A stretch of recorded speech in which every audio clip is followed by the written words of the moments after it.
Thank you. Senator Ossoff. Thank you, Madam Chair, and thank you for convening this hearing today. It is a tragedy that we have to hold it. And evidence of the catastrophic incompetence of the Trump administration that the U.S. Senate is reduced to holding hearings to affirm that, yes, clinical research into childhood cancer is worth investment. A young woman came into my office, Ms. Stenson, just a few weeks ago and explained to me that she had stage 4 colorectal cancer, 3 children, and the clinical trial in which she'd been enrolled was paused. So those 3 little kids may now lose their mother. For what? Why?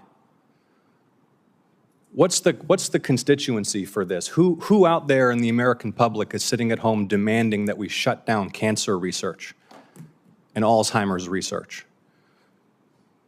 We're going to pay for this not just in lives and children's lives right now, but we're going to pay for this for a century. Irreversible damage has already been done, and it's an outrage. And I hope that this hearing demonstrates that there's bipartisan rejection of these policies here in the United States Senate, and I hope that we'll follow up this hearing with real action.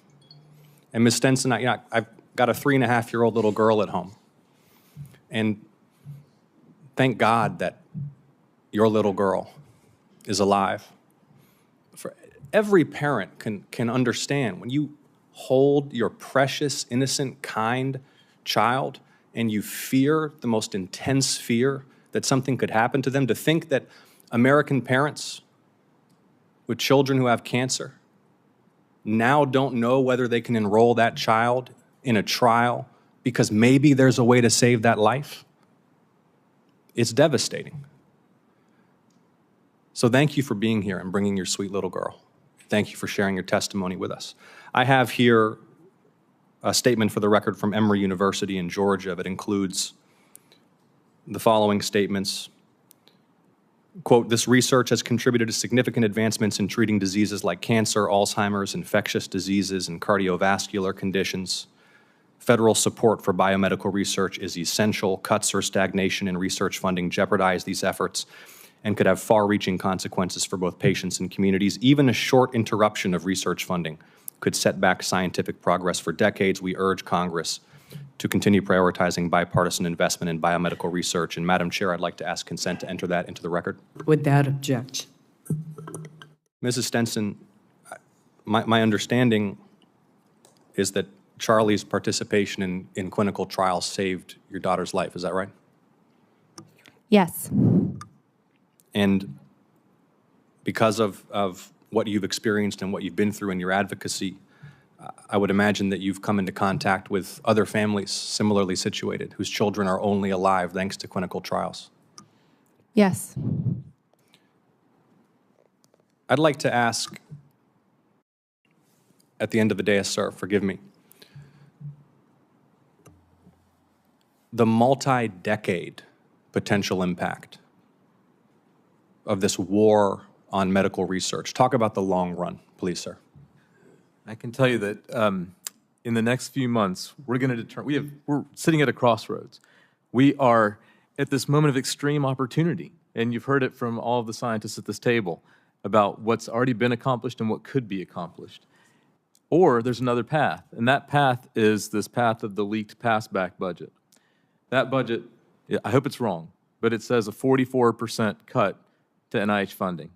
And we can talk about administrative costs, we can talk about everything else. That level of funding means that we aren't in a race anymore. It means we aren't in a race anymore. And what that means is there may be cures for disease. There may be investment made in China and elsewhere that leads to some things happening that we would want. We're not going to be able to set the standards. We're not going to understand access. We're not going to have the ability to even catch up because the benefits will accrue to some other place. But what it really means for patients is that we can't drive the priorities. We can't say pediatric cancer. We can't say Alzheimer's. We can't say Parkinson's.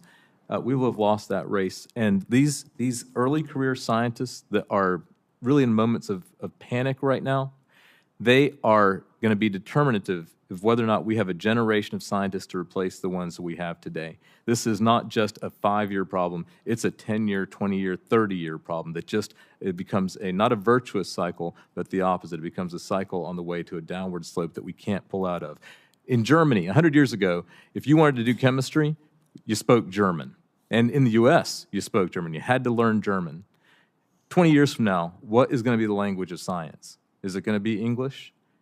I don't know that for certain at this moment. We're at a crossroads to figure that out. It's a historical moment. Well put, and it's urgent.